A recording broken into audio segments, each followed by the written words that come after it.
Everyone, and welcome to another episode of I Never Knew But My Dog Did podcast or Inc.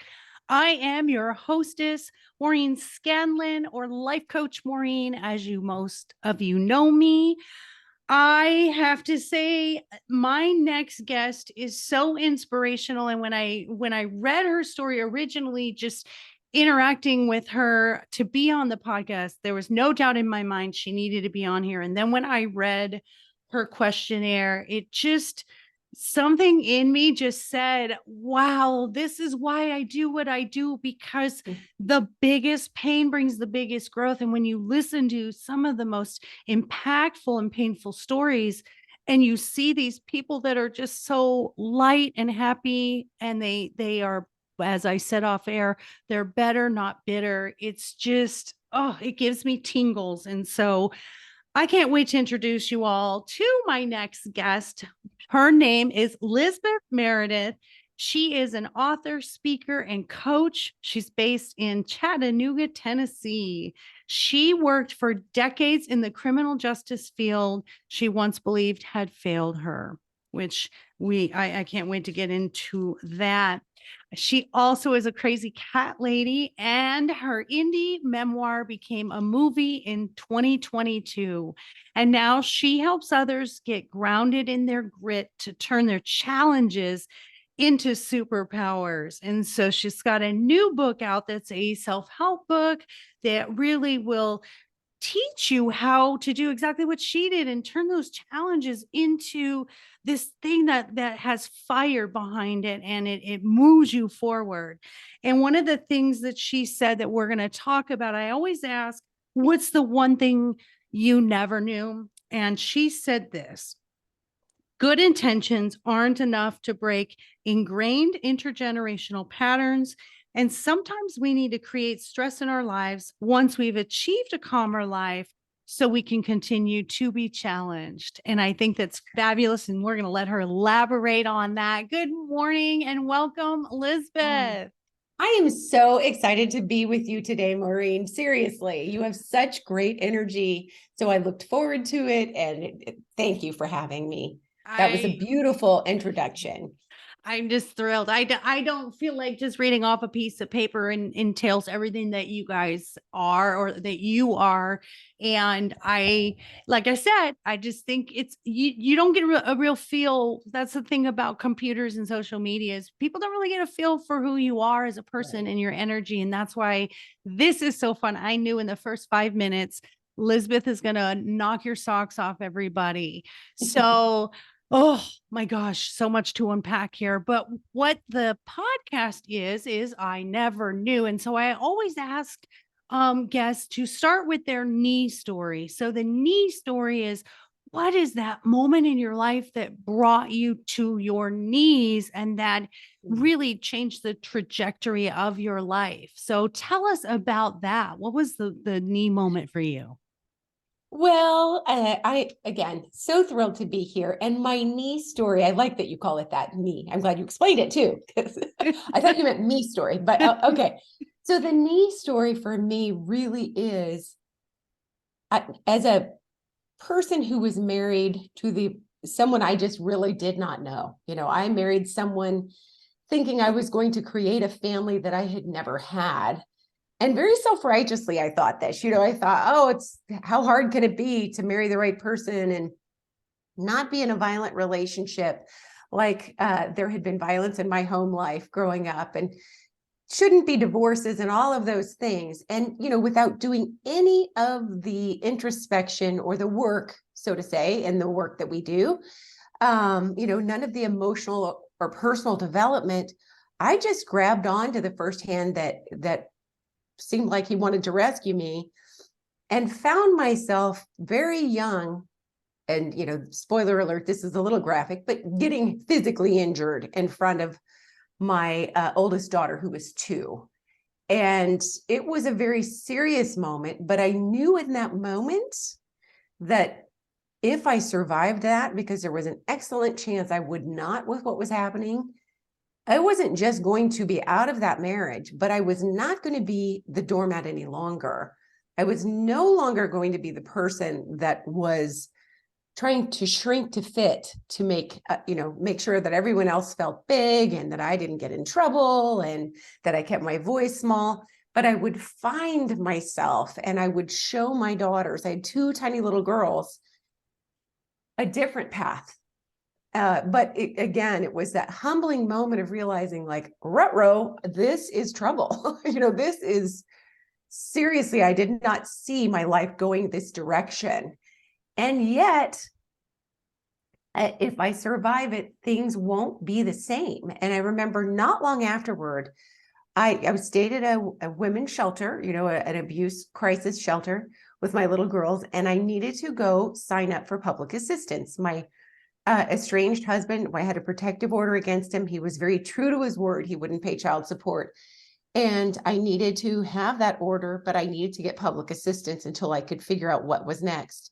So I'm holding one daughter, the baby, the other one's a dirty little toddler. We're standing in the welfare line, and the eligibility technician, after she looks through my paperwork, and I'm so mortified to be there. Like, nobody wants to be that person. My mom had always raised me to know that the lowest of low was to be poor and needy. And those people that accepted public assistance just, couldn't be worse. So there I was, that person. And the technician looked at me and she looked at my paperwork. She said, "Ma'am, have you ever thought about maybe just finishing your degree? I see that you have some college behind you." And I said, "But I'm 25 years old. It would be 3 years before I finish that degree. And then I'll be 28. And she said, "Well, sweetie, how old do you think you're going to be anyhow?" You could be 28 with a degree. You could be 28 without a degree. Which would you like? And it's that moment of those limiting beliefs we tell ourselves.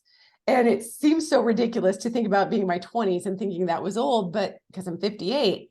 But it was just something that kind of shaped my life. It was like, okay, when I give myself, I still struggle with limiting beliefs at times, but I'll remind myself of that, Right. Good point, lady. You're going to be 28 anyway. Right. Oh. So those were my me moments. Yeah, that is, and I can completely relate. And I always, listeners know that you've listened to all of my podcasts.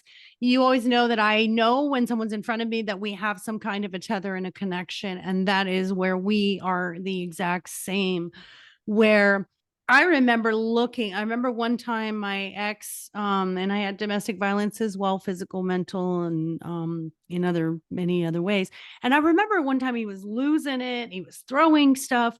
And I look over at my little girls, and they're at this little picnic table we had in our kitchen. And I just saw those big eyes just looking at me. And that was my moment, like, oh my gosh, I'm teaching them this is okay. This is the man that you can choose for yourself because mommy says it's okay, because mommy's allowing this. And I remember that aha moment, like, I'm not doing this. If I can't get out for me, I sure as heck better get out for them.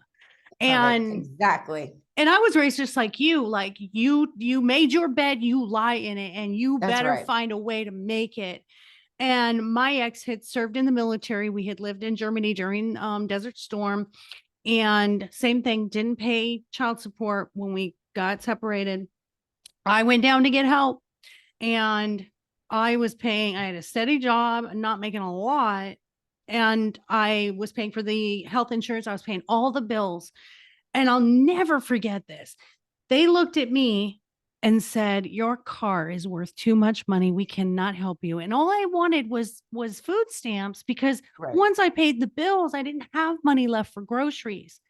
And when they looked at me and said, "Your car is worth too much money," my jaw dropped. And I said, "But I'm not asking for childcare, and I'm not asking for health insurance, and I'm not asking for anything, a home. I'm not asking for any of that. All I need is just like $100 or $200 for food."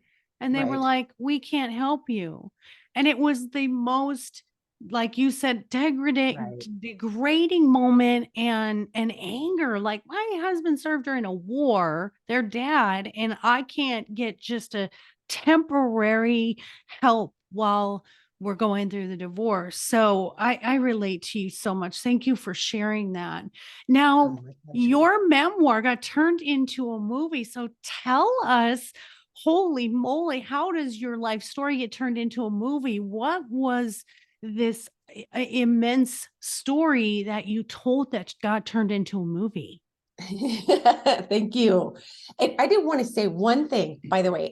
My book is forthcoming. The new book is forthcoming. It's not Okay. published yet. Okay. Oh, good. And Good. thank you for mentioning it, by the way. Grounded in Grit, turn your challenges into superpowers. I just had to mention that while I was at it. Nice. The memoir, though, what when you publish a book, I think there is the expectation. It's kind of like life, there's the expectation we have, there's the reality we get, and there's a huge divide between the two. In between is marketing and lots of money. Right. It's marketing. And the truth is, writing books anymore, for the most part, costs us money. It doesn't make us money. Yeah. And so I was very, I published my memoir. Nobody wanted it. In 2016, I was ready to finally publish after 2 decades of writing it. Slow writer here, slow writer, but I'm really glad it took the time because the story wasn't finished. And I didn't know that when I started the process. So, indie published with a tiny publisher. And, most authors today sell less than 1,000 copies of their book from start to finish, whether they're traditionally or independently published. Books aren't selling as they used to. And so I really worked hard to market my book. I did. And I spent a lot of money to do it. And every time someone asked me to do something, I said, yes. I was working full time and volunteering. But I'm telling you, the first few months, because the story unfolded in Alaska, when the book came out and I was living in Alaska, people remembered it. So it was kind of advantageous and people were so delightful. But the book was about not just leaving abuse, but the unintended consequences of what happened afterward. And I think a lot of times there is an assumption that what ends domestic abuse is for victims to make better choices. If only a woman had better self-esteem, if only she'd picked better, if only this. And I don't want to suggest that women can't learn about how to pick a mate, because I think there are some red flags. So I don't mean to suggest that there isn't some learning to be had. But the fact is, when I left finally, and I did go in to get my college degree, and I did get my dream job making $10 an hour, the more self-sufficient and content I became over the years, the more threatened my former husband became. And so 4 years after I left him, he took our children on a visit and left the country. Oh, and it took 2 solid years plus, and a whole lot of people who I knew and who I didn't know, to help bridge that gap. This was pre-internet for common people. This was no GoFundMe available. This was $100,000 problem on a $10 an hour budget. And actually, I think at the time I made 12 by the time that they were kidnapped. So it was, if you've ever gone to your own Department of Motor Vehicles, it's hard to deal with government in any form. But a problem like this takes government local, it takes federal government in our country, it takes governments across the country, across the world. And so it was a big, big, big deal and a big problem, because people were kind and because I had already gone through so much with him and developed some strength. I kind of landed, I think he underestimated that I could endure a whole lot of horrible things. And so with the wonderful group of coworkers I had now working at the same shelter that I had stayed at, as well as people across the amazing community in Alaska, especially when I was going through it, especially then, it was when you find yourself in a situation with the right community and a sense of mission and a desire to accomplish something that is such that you don't say, can I do this? But rather, how will I do this? How will I do this? That superseded all of the difficult times. And so when I wrote the book, it wasn't an angry book like it started out to be when I first came home. I was very young when this happened. So I was 31 when my kids returned home from Greece. They didn't speak English anymore. Oh And my gosh. traumatized little kids. And I was 31 after all that. And so I started writing a very angry, let me get back at you sort of a book. Yeah. By the time my 50s rolled around, by the time I was ready to publish it, it was no longer that. It was, testimony to the strength of the human spirit with beautiful community around them. And so it was kind of a celebration of its own. There were a lot of, it's a turbulent story, but it was a happy enough ending. I don't mean that things wrapped up. My kids came home and it was perfect. It never was. But it was a real story of beautiful community. And so even though it was independently published and it was hard to get traction, I kept trying. 2 years after I published my book. And I think for indie authors, for all authors, keep in mind, our books, they don't have a timestamp. They don't really have an expiration date. Used to, brick and mortar bookstores told us our books were no longer relevant after 6 months. That's over, just like, sadly, a lot of brick and mortar bookstores are, but I love them, don't get me wrong.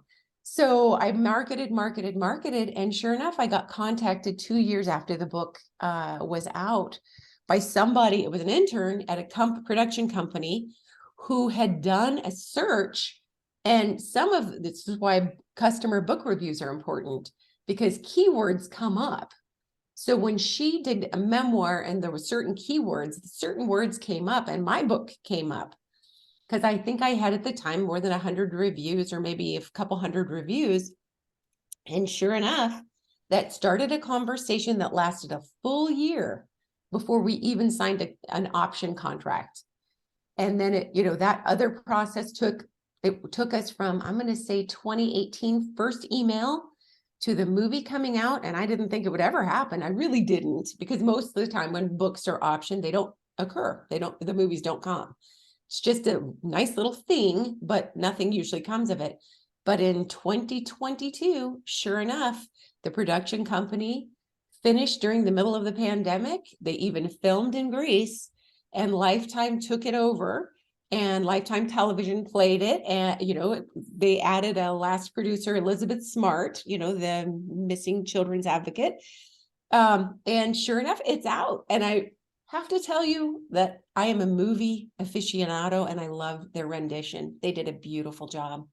Oh They my just did. gosh, it's on Lifetime. What? It is. And it's available on, some people have Vudu or Hulu. It's available there already for free. And it's on Amazon Prime for like $3 to rent, or like $6 to own if you keep it live stream.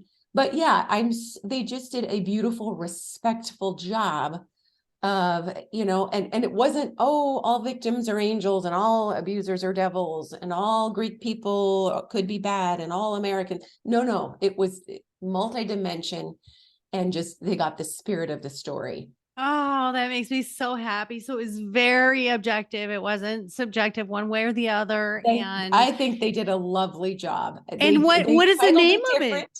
Okay. So the book is called Pieces of Me, Rescuing My Kidnapped Daughters. That's my book. Always important to know the subtitle, because there are like always a zillion books with the same first title, but subtitles are the important one. The movie was titled, finally, Stolen by Their Father. And it stars Sarah Drew from Grey's Anatomy and many other amazing movies she's done. But Lifetime, or Cineflix, really, the amazing producer, cast 2 little sisters who played my daughters. They did such a beautiful job. They did. This was an amazing cast. They did a lovely job.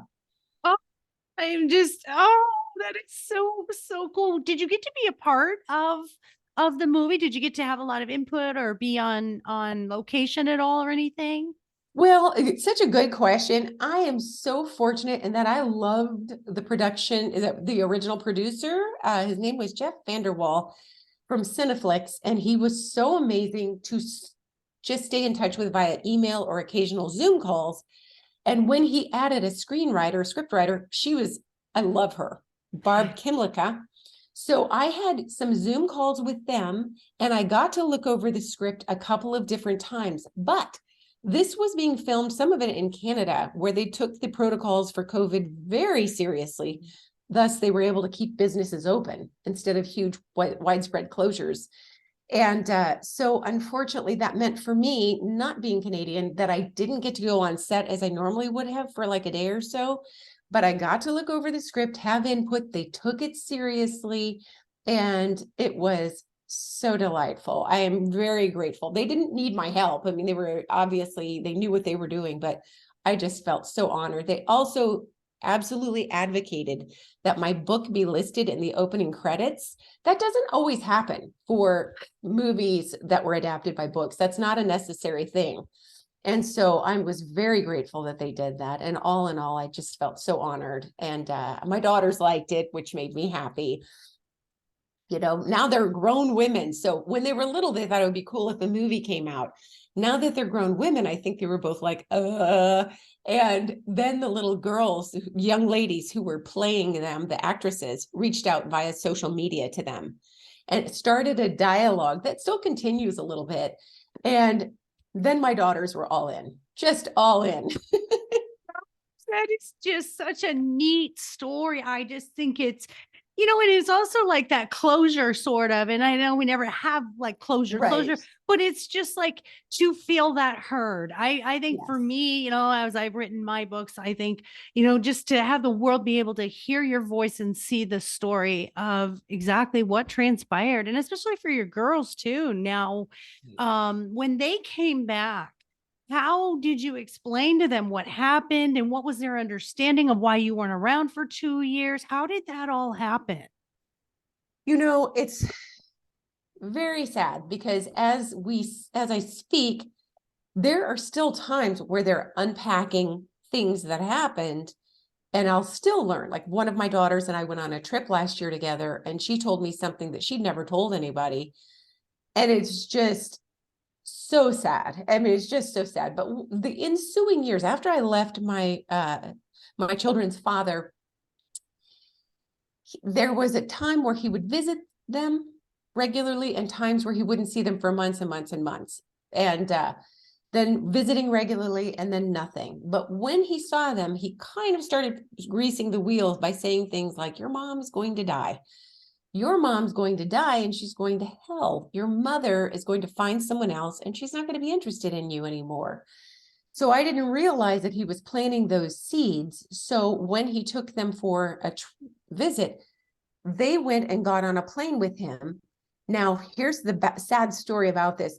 We, in our contentious divorce, had a wonderful guardian ad litem and a friend of the court is what they're called. And she made some recommendations to me. She said, you need to get your kids ready for the fact, just in case they ever end up in a location they weren't expecting to, like on a plane or this or that. We're putting all these stopgaps in your divorce decree, so he won't be able to even leave the state without them, without certain permissions. But if he does it illegally, ways that they would know to reach out for help. And it reminds me very much of us talking to kids about good touch, bad touch. Telling kids at a very young age, like, hey, don't just trust Uncle Ralph or the pastor or a stranger. Be sure that people don't touch you here, there, or the other place. What that meant for my children, though, was when the abduction happened and they didn't sound an alarm. My oldest daughter was 6 and she felt very guilty because after all, that was her job. She was the oldest and she was 6 years old and took on the guilt because her mom had tried to help her. And since she didn't follow through, because one parent who was supposed to love and protect her and the other parent was supposed to love and protect her and didn't. And she took that on as internal blame. So it was really difficult when I showed up. One of my kids thought I was a ghost, and you could see it on her face, the color washing out of her face, because all of her classmates would say that she thought I was dead. And then the fear that overtook them immediately because they had been told so many terrible things.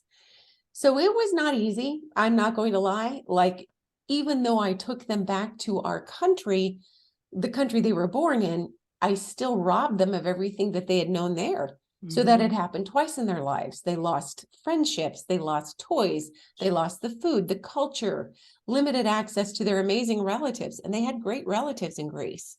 So they had that double loss. And then there I was saying, okay, you have everything that you need now, and we have counseling. So do well in school and make everyone proud, is Yeah. basically the message I gave them, Right. you Like know? just resume life back to normal as if that didn't happen, as if all of that 2 years was just a Yes, blip and now come back here and be normal and just, accept everything that's happened. And that's tough at that yes. age.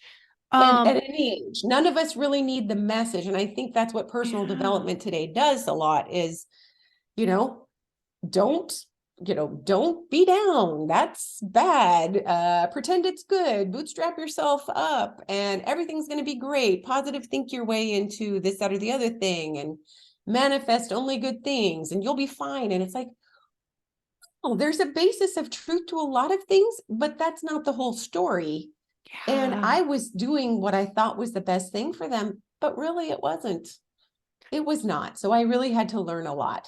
And I could see that. And I could, as being, a parent with children who've been through their own trauma as well with my Right. ex too.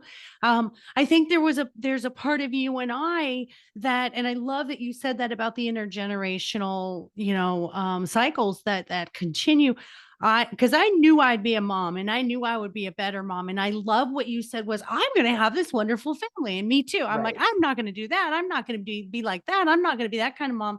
We knew what they did wrong, but what we Right. didn't know was how to do it right. Right. There's a difference there in this shouldn't happen, but then we weren't quite taught how it should happen.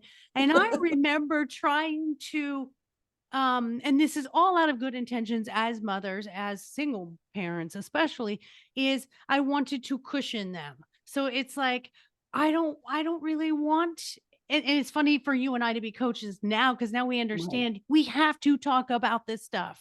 And Right. I'm not the kind of coach that is like all rainbows and butterflies. It's like, no, let's do the hard work. And Right. I've called people out and said, do you like breaking your own heart? Do you like doing this? Then go ahead and keep doing it because when you're ready, you're going to stop doing it. So I'm kind of that coach that's like, I'll let you let it out and talk about it, but you can't continue the path that you're going on if you're here for coaching and you want some change in your life. Right. But I do remember with my girls, especially there was a big gap between my son.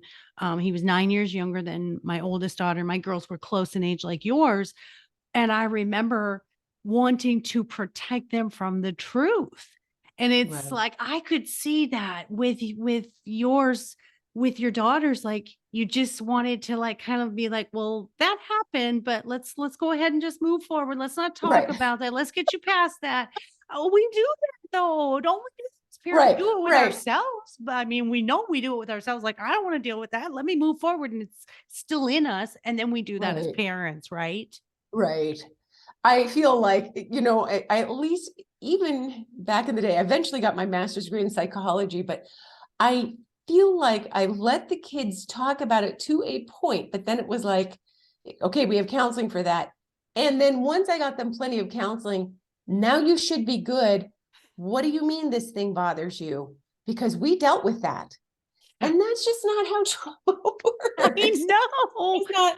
It's not like, no, if at anything, if there are moments of remission, that's awesome. And we celebrate them and we do everything we can to set ourselves up for that. Yeah. Periods of remission of those things, but we incorporate it. We don't ever graduate from it. you know? Yes. And you know what it is? You just gave me this epiphany. What it is like my daughters as well as yours are in their 30s now. So, Right. when especially my middle daughter, she'll bring up stuff from her childhood and instantaneously my own stuff is like, well, what do you mean? I protected you from that. I was always there for you. I Right. did everything I could for you and I sacrificed, like, because she felt this way, all of a sudden I'm like, but that's not my fault. And Right. I Right. think, Right. isn't that what we do? It's like we're taking this offense at their feelings. And I Right. think now you and I now have my background in psychology and my modern applied psychology diploma. It's like I realize now I was doing this transference continuously. Like, if you talk about your childhood and it wasn't happy, oh God, it's my fault. I was a Yes, failure. And that's yes, not it. You had that experience and you were allowed to have that experience and you're allowed to talk about it. And I need to not personalize it, right? Cognitive right, distortion. Oh, everything's my fault if you're not happy. That's not how this works, right? right. Exactly right. And some of it too. And I think one thing for both of us, advantages to being a writer, is as you're writing about your own experiences growing up too. We're coming up on Women's History Month soon, but I remember being a young person and having those thoughts, I'm going to do everything different, everything better. And when I left my former husband, I was fortunate that I at least could eventually get on public assistance for a time, and that I could get a Pell Grant, that I could stay at a shelter. But newsflash to me, the younger me, is my mother didn't have those options.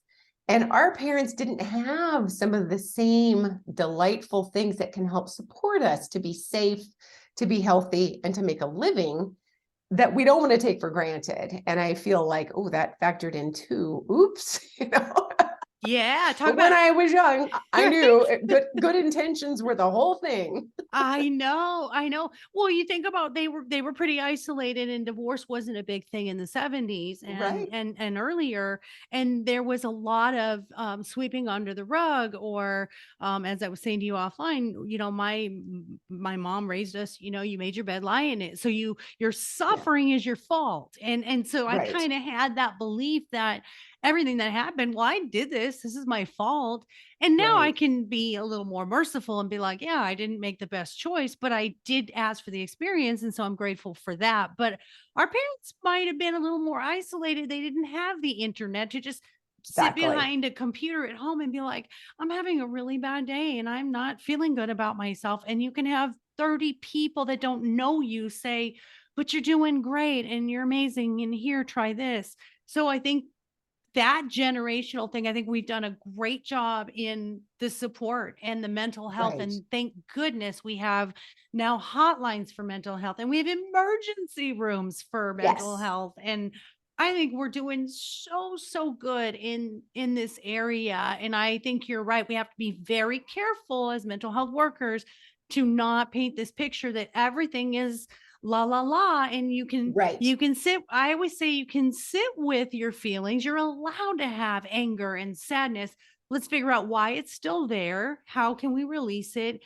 But you can't sit in it for a long time to where it graduates to despair and agony and then hopelessness and then suicide or those kind of things. So Correct. it's a fine line between how long can I sit in those feelings and feel them or when am I not supposed to talk about it anymore? So Right. it's I love interesting. it. And I feel like sometimes, you're right that we can reach out to strangers even for support, thankfully for the internet. Of course, if someone's in an abusive relationship, sometimes it's not the safest way to do it if they share a computer at home, but there's more opportunities to get support. But I think for the younger generation, one of the problems I see, and I'm starting to do more talks at college, talks at universities, is that there's such a desire, and with our self-help gurus on Instagram, our influencers, and with young people, to portray happiness, to portray success, to portray wealth, to portray well-being that isn't really there for any of us 100% of the time. And it creates such despair and jealousy and isolation for those who aren't feeling it. And it's an addiction to scroll, all these images that feel unattainable to young people. It's why I really want personal development to include, there isn't really a happily ever after for us. There's the happily enough ever after and a desire for contentment that we can achieve and we can calm our chaos. But we need not tell people that there's a place where you have arrived and let's photograph it and inundate other people to make them feel bad, even if that's not the intention, make them feel like they're other.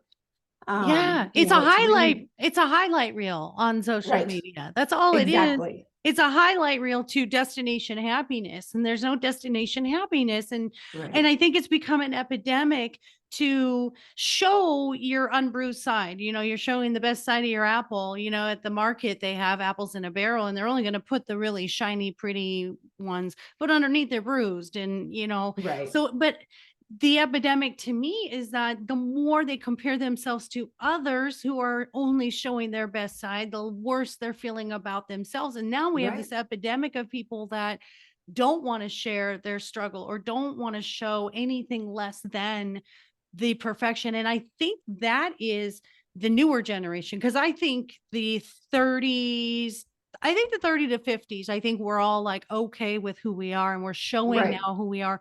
But I noticed my coaching clients under 30, there's such a competition, and I need to have like 5 side hustles, and I need to, be wearing all these name brands and driving this great car and have this amazing job. And it's like, but we struggled.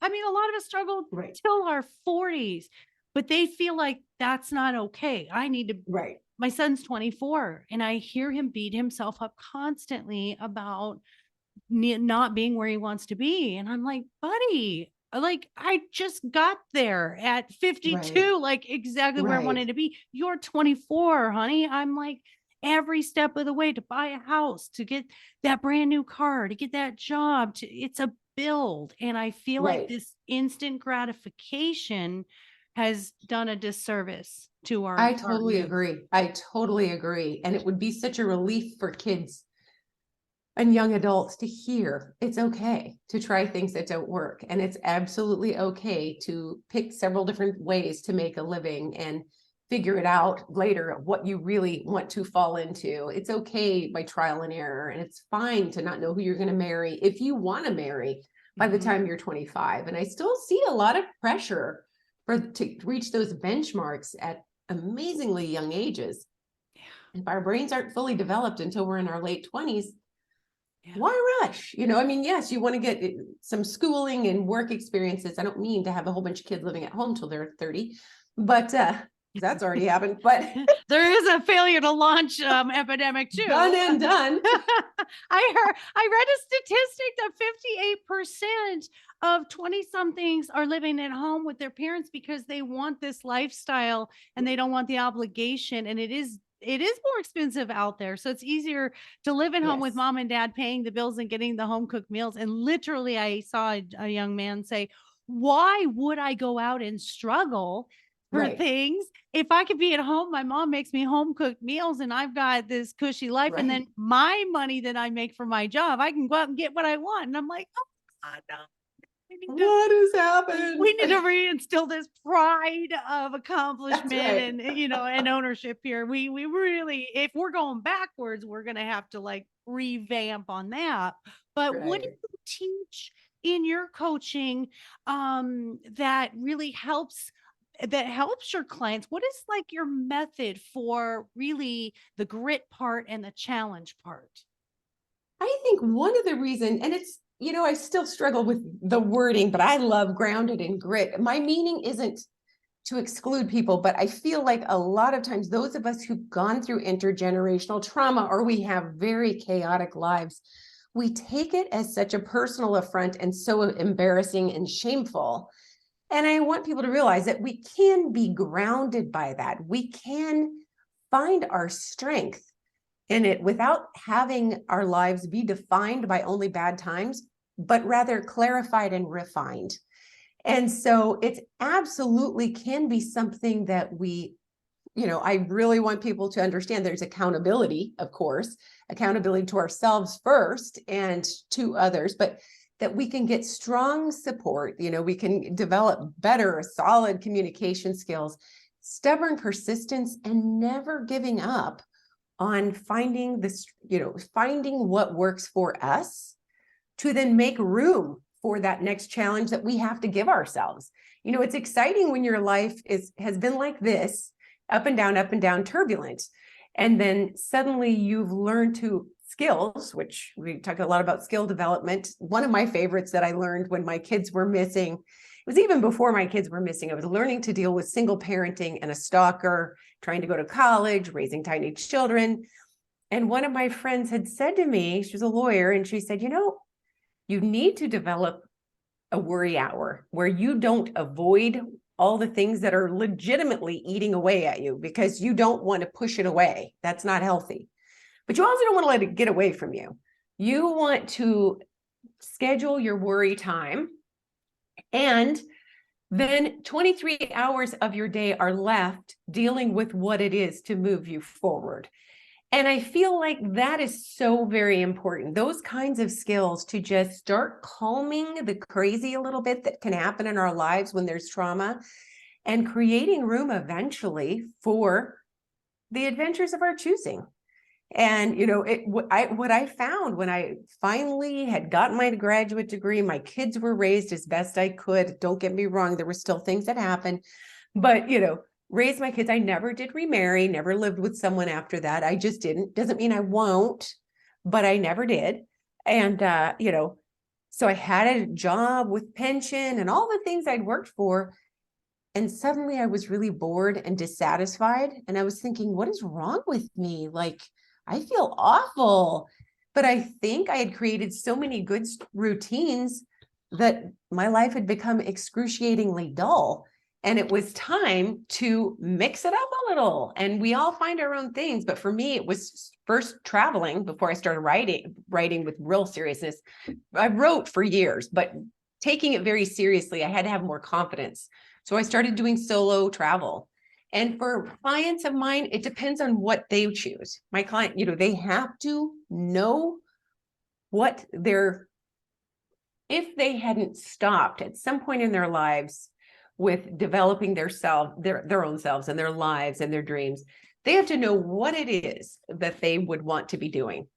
And then what can we do to create space for that? Because it's so important for all of us. It's beautiful to raise kids or families. It's fine to get immersed in our careers if that's what we've done, or to deal with traumas that may have stunted our personal development. But then there's a time to let's start dealing with it and unpacking it and making room to repack for the next big thing.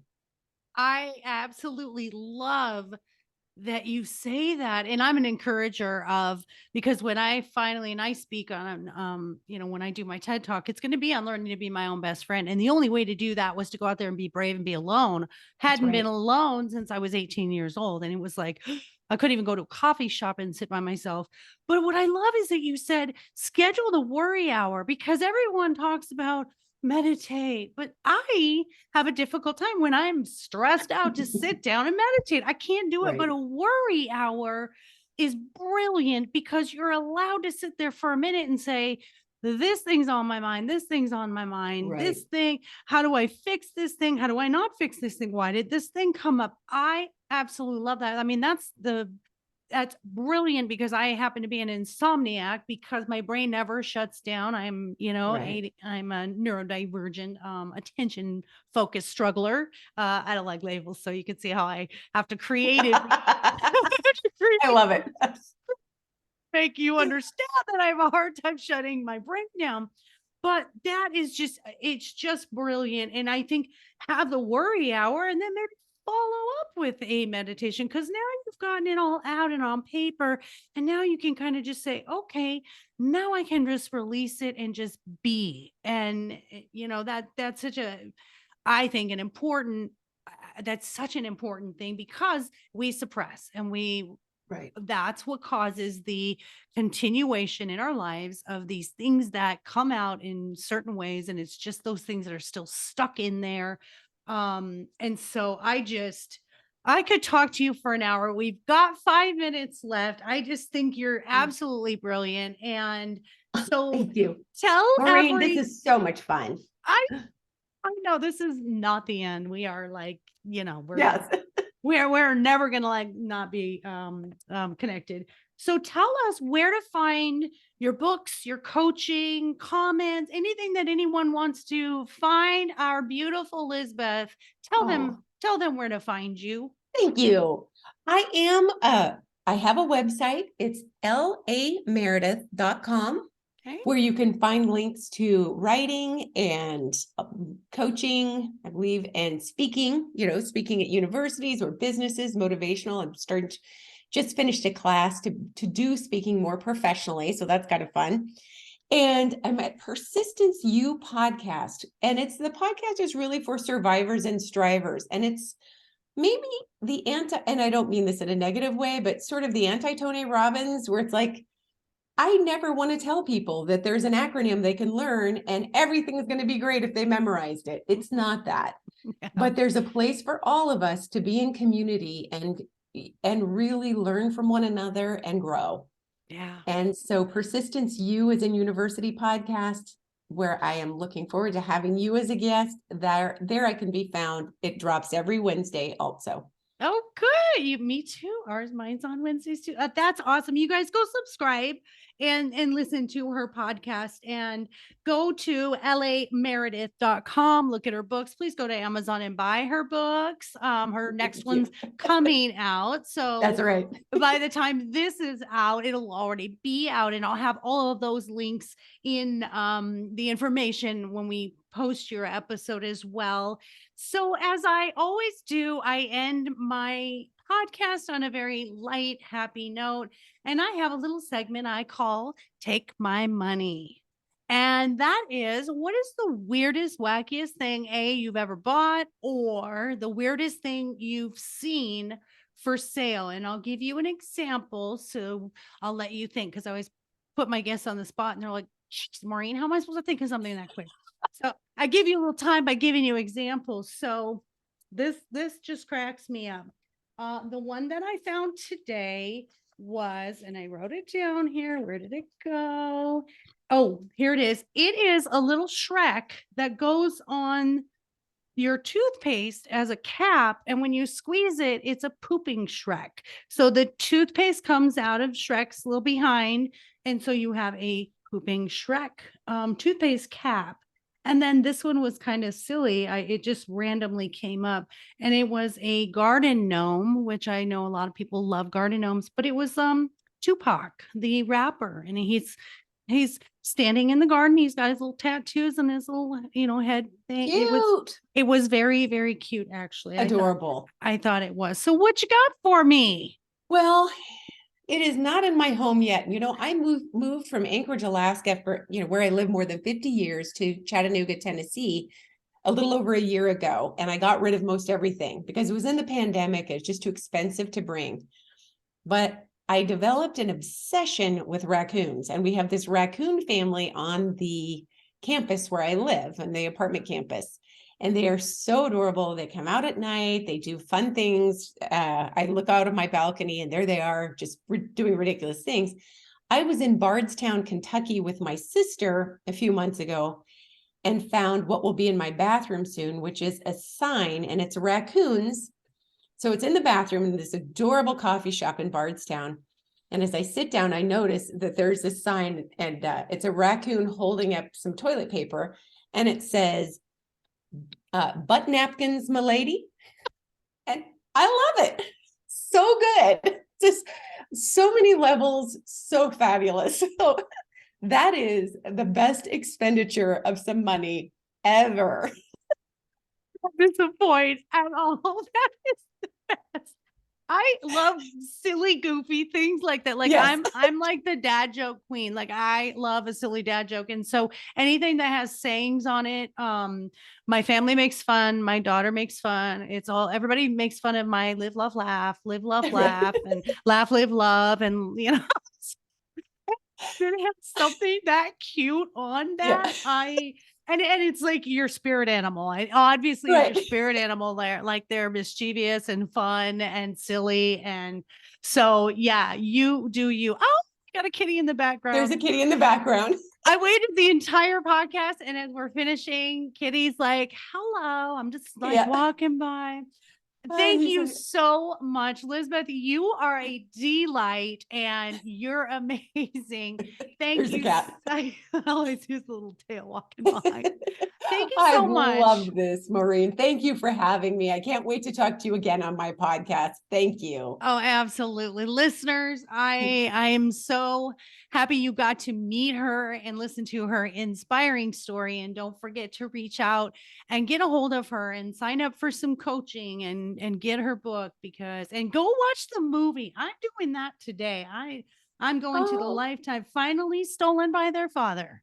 that's right. Stolen by their Okay. father. And if you have Amazon Prime, you can just order it up there if you don't have Lifetime Movie Network. So yes. I've got it all. I have Hulu. every Oh, thing that's known to man. Like I said, I love it. I became an extroverted introvert over COVID and it just kind of continued. But you're just a joy. Thank you for that hour that you gifted Oh, to me and my listeners, honey. You're I just thank you for beautiful. this. This was so much fun. Thank you for having me. Absolutely. And listeners, you know where to find me for any dating coaching, relationship coaching, self confidence, self image, self esteem coaching. I'm here for it. www.lifecoachmaureen.com.